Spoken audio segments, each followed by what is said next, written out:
So, imagine just staring at a simple crumb of bread resting on your kitchen table and feeling the exact same level of awe as if you were looking at, like, a newly discovered galaxy through a telescope. I mean, if someone saw you doing that, they'd probably ask if you were feeling okay. Right. It sounds completely absurd to the modern adult mind.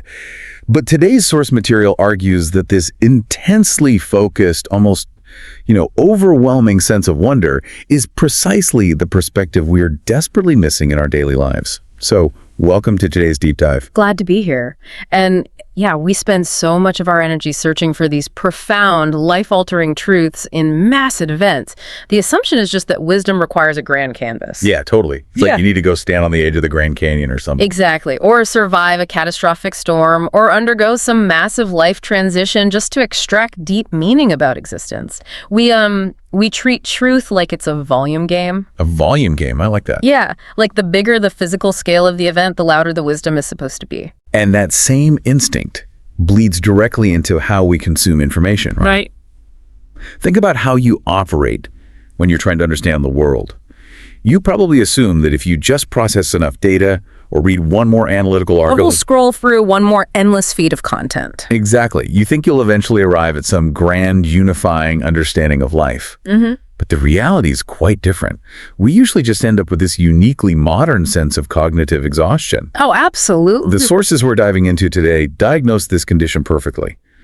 The author writes that in our modern era, information increases, but wonder decreases. That phrase captures the exact paradox of the digital age, doesn't it? We are utterly drowning in facts, yet we're starving for actual awe. Yeah. We have access to, the sum total of human knowledge right in our pockets, but we've completely lost the ability to be amazed by the world around us. Which brings us to the core mission of today's deep dive. We're exploring a set of incredibly poetic, deeply reflective essays titled Essay 22, The Sky Within a Single Bite. Such a great title. It really is. Yeah. And our goal today is to take the philosophy within these pages and use it to completely rewire how you experience something you do every single day. Something so routine, so mundane, you probably do it while checking your emails or staring at a spreadsheet. Eating. We are going to examine how to shift your perspective from simple mindless consumption to profound observation. Because these essays argue that the deepest secrets of existence aren't hiding on a mountaintop, they're resting right in front of us on our dining tables. Right. The author is essentially asking us to invert our entire scale of importance. Like, if we want to cure this modern exhaustion and recover our sense of wonder, we shouldn't be looking for a bigger mountain to climb. We need to look much, much closer. So to really grasp what we're missing when we sit down at the dinner table, the text suggests we have to observe someone who hasn't yet lost their innate sense of wonder. We have to look at a crawling child. The imagery used here is just striking because it frames the child not just as a biological organism needing calories, but as a philosopher of the highest order. Oh, well, a philosopher. Yeah. Because think about it, the writer observes a child at a table, a toddler, who is perhaps on the verge of walking, maybe not even speaking yet. And when we, as adults, see a toddler putting food in their mouth, we filter it through our practical adult lens, right? We see a mess being made. Exactly. We see caloric intake, we see spilled milk, but the author sees someone engaging in a profound spiritual act. The text actually notes that for this child, a single grape is not merely a grape. It's described as, the quote, like a small glad tiding fallen from the sky. That is so beautiful. And a spoonful of yogurt is not just a flavor on the tongue, but almost a prayer. And anchoring those poetic descriptions in cognitive reality makes them even more fascinating, I think, because the child is experiencing an unconditioned neurological state. What do you mean by unconditioned? Well, their brain hasn't yet formed the rigid schemas and categories that make the world boring for adults. Every sensory input is being processed at maximum intensity. Right, because everything is new. Exactly. They approach the food with an eagerness that doesn't just speak of physical hunger. It speaks of gratitude in what the text beautifully calls the silent language of being. The child perceives every single bite as if the world were just created in that exact moment. As if water had just become cool for the very first time. That line stopped me in my tracks. As if water had just become cool for the first time. It highlights the exact tragedy of growing up, really. It does. Think about when you visit a brand new country, for the very first time. You step out of the airport and you are completely mesmerized. Yeah. You notice the intricate architecture, the Right. specific way the light hits the buildings, the unique sounds of the street vendors. Your senses are completely dialed in. Right.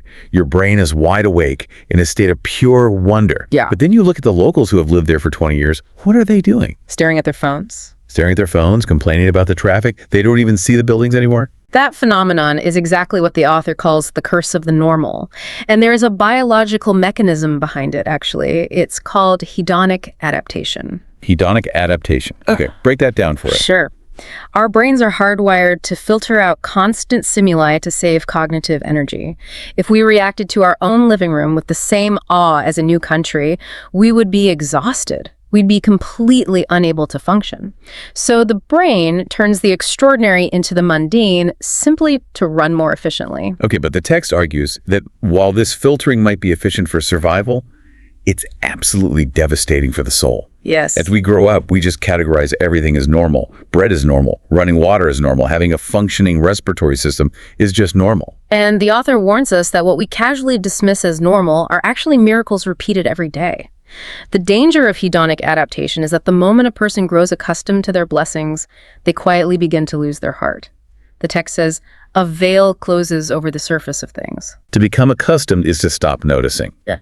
And when you stop noticing, you slam the door shut on gratitude. You literally lock yourself out of the profound joy the crawling child experiences naturally. Right. The child sees that every blessing is a first. To them, the universe is constantly offering a fresh gift. But to us, it's just leftovers from yesterday. Because biology forces us to adapt and filter, we end up in this strange modern paradox, which leads to a surprising diagnosis the author makes about our adult lives. The text claims we aren't exhausted by having too little. We are actually exhausted by having too much. Wait, exhausted by too much? Yeah. The human heart is sometimes exhausted not by absence, but by excess. Oh, man. As our modern dining tables grow larger, our gratitude actually shrinks. Exactly. We have access to unprecedented variety. I mean, you can walk into a supermarket in the dead of winter and buy out-of-season fruits flown in from another hemisphere. Which is objectively incredible. It is. But as that variety increases, our wonder diminishes. The author explains that eyes which see too much gradually lose their clarity. Hands that can reach for anything suddenly cease to feel the actual weight and value of a blessing. We basically place ourselves on a hedonic treadmill of consumption. When anything is available at any time, nothing is special. But wait, I want to push back on this framework for a Yeah, second. go for it. Because I look at our modern agricultural system, right? Automated farming, drone monitoring, genetic modification of crops, hydroponics. It genuinely feels like humanity has conquered the food chain. We are the supreme architects of this abundance. I see where you're going. Yeah, like I can pull out my phone, tap a screen, and have a perfectly engineered, globally sourced meal delivered to my door in 15 minutes. It is very hard to feel helpless or to feel the need for deep cosmic gratitude when we seem to be entirely in control of the process. How can we be the masters of this modern world and still be considered helpless by the author? Well, that sense of control is the exact illusion the text is trying to shatter. And the author does this by brilliantly deconstructing a simple piece of bread. Okay, how so? When you look at bread purely through the lens of a modern consumer, you see the end product of human logistics. You see the baker, the oven, the delivery truck. But when you strip away the human infrastructure and look at the biological baseline, you realize that bread brings together the sun, the soil, the rain, and literally millions of unseen causes. The supply chain of the cosmos. Yes, Yeah. the cosmic supply chain. Our human logistics are just the very, very tip of the iceberg. Wow, yeah. And that cosmic supply chain is completely invisible to us when we're rushing through a meal. So here is where the helplessness comes in. Despite all our technology and genetic modifications, humans cannot actually breathe life into the soil. Right. We cannot invent the core code of life that exists within a seed. We merely manipulate what's already there. We arrange the ingredients, sure, but we did not offer the physics or the biology that makes agriculture possible in the first place. And the text points out something even more fundamental than the soil or the sun. It points out that we cannot even create the hunger that requires satisfying. We didn't engineer the biological imperative to eat. That is perhaps the most humbling realization in the essays. We did not establish the incredibly complex autonomic nervous system.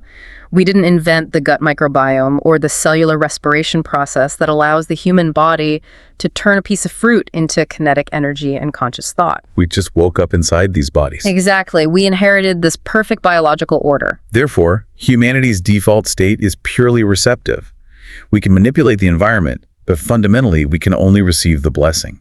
We can only turn toward it and give thanks.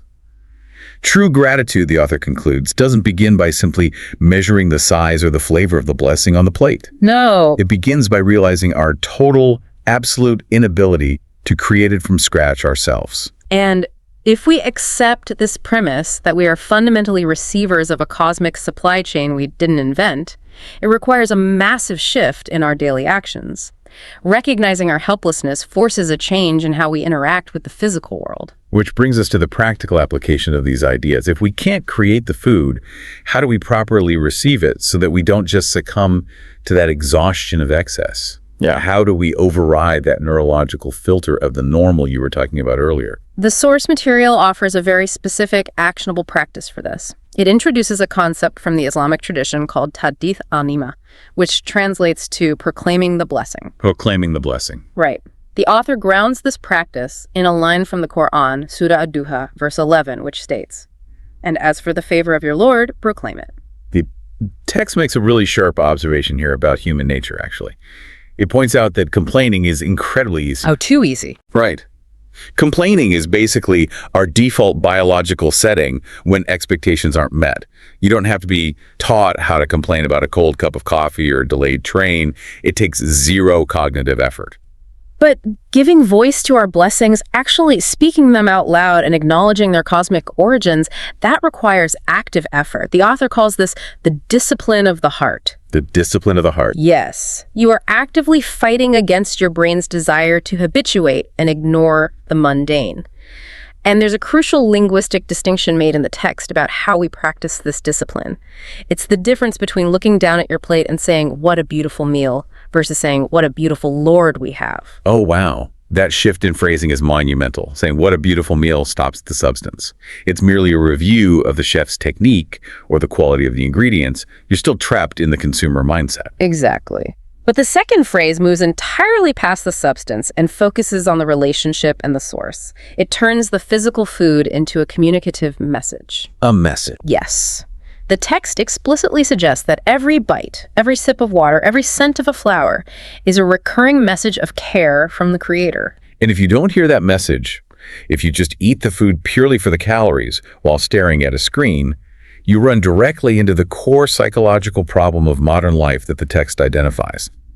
The author writes extensively about why so many people today feel deeply restless and agitated, even when their physical needs are completely met. This is a vital mechanism to understand. The author explains that human beings have dual hungers. Dual hungers. Yeah. The physical body's hunger is easily satisfied by bread. You eat the calories, your blood sugar rises, the biological need is met. But the human soul does not hunger for calories. The heart hungers for meaning. So consuming purely for dopamine, without any underlying gratitude or contemplation, leaves the psychological reward center completely unfulfilled. Precisely. When we consume without noticing, when we fail to proclaim the blessing and actively recognize its source, meaning withdraws from our lives. And when meaning withdraws, the text says the blessings themselves become heavy. Heavy blessings. That phrase is incredibly evocative. Think about the last time you ate a massive, rich meal while mindlessly scrolling through social media, barely tasting a thing. We've all been there. Afterward, you don't feel energized or fulfilled. You feel lethargic, empty, and weighed down. That is the physical manifestation of a heavy blessing. The stomach is filled, but the heart remains utterly hungry. The table is piled high with abundance, but the true spiritual nourishment has departed because the contemplation is missing. That is why the author insists that we must not just eat our blessings, we must read them. We have to read the table. It's not just a flat surface for placing plates. It's a text waiting to be deciphered. The language of existence is speaking to us constantly. It speaks through the sweetness of the fruit, through the clarity of the water, through the nourishment of the bread.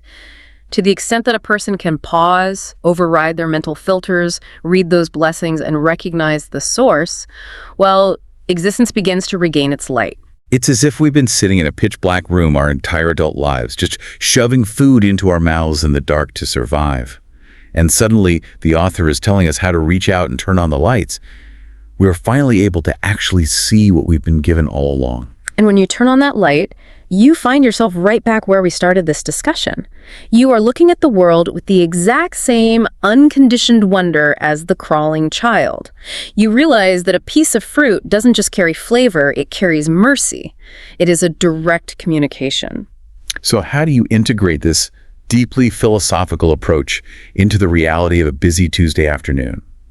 Your challenge is to try deliberately breaking that veil of the normal. I love this. The very next time you sit down to eat, or even just the next time you pour yourself a simple glass of tap water, try looking at it differently. Try looking at that water like someone who has been wandering in a desert, someone who is truly existentially thirsty. Before you just gulp it down while checking your messages, try to taste the clouds, the rain, and the soil in that single sip. Read it not just as H2O, but as a deliberate mercy. Exactly. Recognize the sheer cosmic improbability of that water making it to your glass. You know, at the very end of the second essay, the author paints a final, devastatingly beautiful picture of what this looks like in practice. A tiny crumb falls upon the dining table. No adult bends down to notice it. Their felters have deemed it irrelevant, but the child, free from the curse of the normal, picks it up in their palm as though they had found a star. As though they had found a star. That is the exact opposite of the heavy, meaningless consumption we battle every day. It really is. And if our modern society is currently battling a massive epidemic of burnout, if we are all suffering from the exhaustion of excess and the terrible heaviness of blessings devoid of meaning, we have to ask ourselves a vital question. What's that? What if the antidote to our modern overwhelm isn't to ruthlessly declutter our physical lives, or to relentlessly optimize our schedules, or to consume massive amounts of new self-help data? What if the true cure for our exhaustion is simply recovering the cognitive ability to find a star in a single fallen crumb? We started this deep dive talking about how we are always looking for huge, earth-shattering truths in massive events, or in the endless avalanche of modern information. But maybe the mountain has been sitting on our dinner table all along. Yeah. It makes you wonder, if we can learn to read a single crumb of bread as a profound message of care, how might that completely rewire the way we experience human relationships? Oh, that's a profound thought. Right. Think about the people you interact with every day. If hedonic adaptation makes us blind to the miracle of water, it certainly makes us blind to the miracles of our partners, our friends, and our families. We habituate to them. We treat their presence as normal. We do. We absolutely do. But if we stop treating the people in our lives as mundane constants and started reading them with that same level of absolute wonder, as complex, impossibly rare blessings in our lives, it might not just cure our exhaustion. It might entirely change what it means to connect.